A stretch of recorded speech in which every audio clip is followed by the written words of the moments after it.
Mashuach Milchamah, Ein beno mitmaneh tachtav l'olam, Elar harei beno kishar kohanim.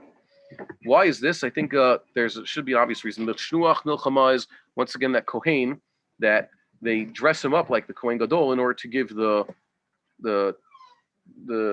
biblically ordained pep talk to the soldiers before going off to war. And they also anoint him, apparently, if they have the anointing oil. So he becomes like a Kohen Gadol. But he's not the Kohen Gadol, at least not all the time. And you could also reason that it's not necessary to have a Mashuach Milchamah all the time. Why not? Thank God, sometimes there's no war. Maybe you could have in Solomon's time, there wasn't a Mashuach Milchamah because there were no wars to speak of. You go 40 years without a war, and thank God. And there were other times of peace in Jewish history. We should have peace times of like that. So it's not a necessary position to exist. There you go. Im nimshach le'milchama nimshach. If he was anointed for the war, so he was anointed. Im lo nimshach lo nimshach. If he hasn't been anointed, he hasn't been anointed. Maybe there's no war, thank God. When one of these Mashuach Milchamahs is anointed for the war, does serve in the temple, he wears the outfit of a regular Kohen, even though he wore the Kohen Gadol's outfit once. Why? You say, wait, if a guy in the base of Mikdash, if he was appointed to wear the Kohen Gadol's outfit and he was anointed in the Mikdash, he would be Kohen Gadol permanently. Malim Bakodesh, we're reading like we saw earlier in this chapter, or in the last chapter. We also But read precedence. What? So we precedence. So if Yeah. we already have a Kohen Gadol who's acting. Yeah. Was already before. Yeah. Then he would take precedence. He would be Kohen Gadol on Yom Kippur. But when this fellow comes to serve in the temple, he still cannot serve in less than 8 garments, because then he's called a Chisur B'Gedaim. He's not wearing enough garments. He became a Kohen Gadol, sort of. So it's a good question. The answer is, I would offer that, at least according to the way the Rambam has it, it's because he wasn't anointed and dressed up in the temple. He was at the battlefield where they dressed him and they anointed him. Meshuach for the Milchamah didn't happen in the temple. There's other ones. I love these notes here. Milchamah hu ula Milchamah hu yotzei b'shmona begadim. Okay, that's apparently the Bavli has that. That's explicit in the Bavli. He's wearing the eight garments out at the battlefield, or at least right outside the battlefield, behind the lines. So isn't he a Kohen Gadol? The answer is no. He didn't do it in the temple. Da the kesef Mishneh. Shegam lachar shechazar Meshuach Milchamah min Milchamah hu mishamesh b'mikdash b'arba'ag begadim. Okay, even once the kesef Mishneh says also 4 garments like a regular Kohen, and they say that others. Who is this? Likute, what is the Likute who? I don't know what it's the abbreviation here is. Only before he goes out to war does he wear these 4 garments like a regular Kohen. Once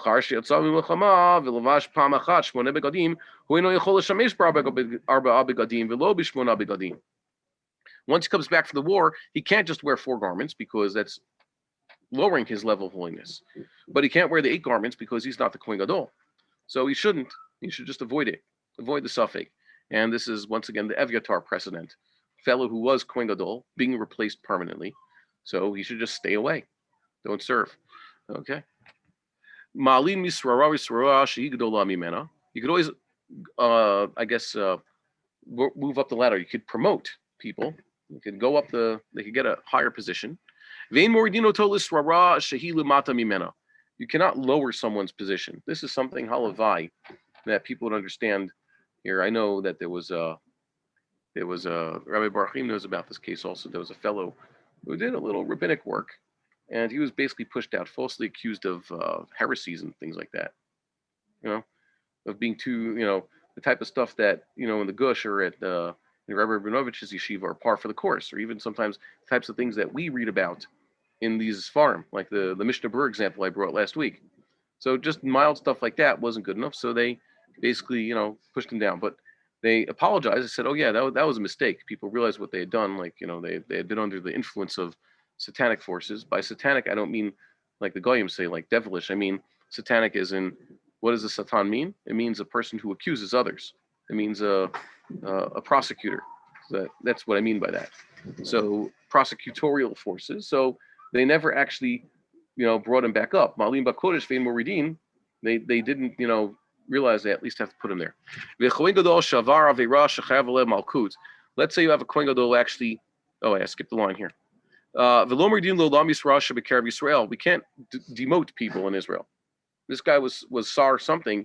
He can't be given a menial position now. Ella im sarach. Sarach means he went bad. He did an actual avera. What does sarach means? An avera it means witnesses. It doesn't have to be an isur skila like he was violating Shabbos or worshiping idols. Sufficient that he ate a ham sandwich, which is just a malkut or something like that. The Kohen Gadol shavar v'rash chayav eleh malkut. Let's say you do have a Kohen Gadol who has now is liable to be lashed for whatever avera he did with witnesses. It was due process. Malkinoto b'veit din shel shlosha. He is to be punished physically with the lashes in an ordinary beit din, just a court of three. Kishar mechuyavei malkut, like any other persons who are liable to lashes. The chazer ligdulato, but then afterwards he's been lashed. Remember the rules with the lashes is nikla achicha. Once he's been lashed or he's gotten his punishment, he is now once again your brother. He's not a rasha. Bin hakot a rasha. When he's convicted, he's a rasha, so they have to lash him. But after he has been lashed, he is once again your brother, so he returns to it.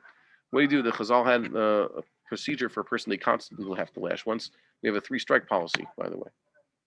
Yeah, so don't get that. And that's a good thing. We're talking about before Yom Kippur, the digression. Before Yom Kippur, there is a practice that some take symbolic lashes, right? They say about this that Ahab himself, in his last 3 years, he was a penitent, and he needed to have himself lashed. But he was a king. You can't lash the king. You're not supposed to. It's not proper. So who's going to lash the king?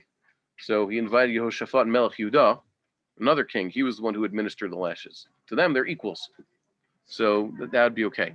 And they have this practice. I think that for many, you don't necessarily have to be lashed. Chazal didn't say, yes, take lashes before Yom Kippur.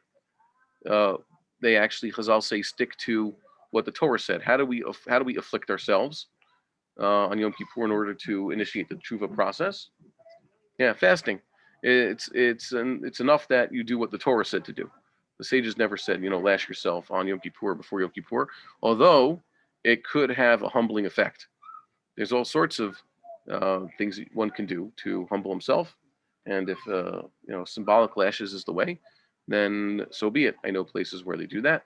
Have you ever seen it? I keep telling myself I'll go to the minyan where they do it, but it doesn't work out every Yom Kippur for whatever reason.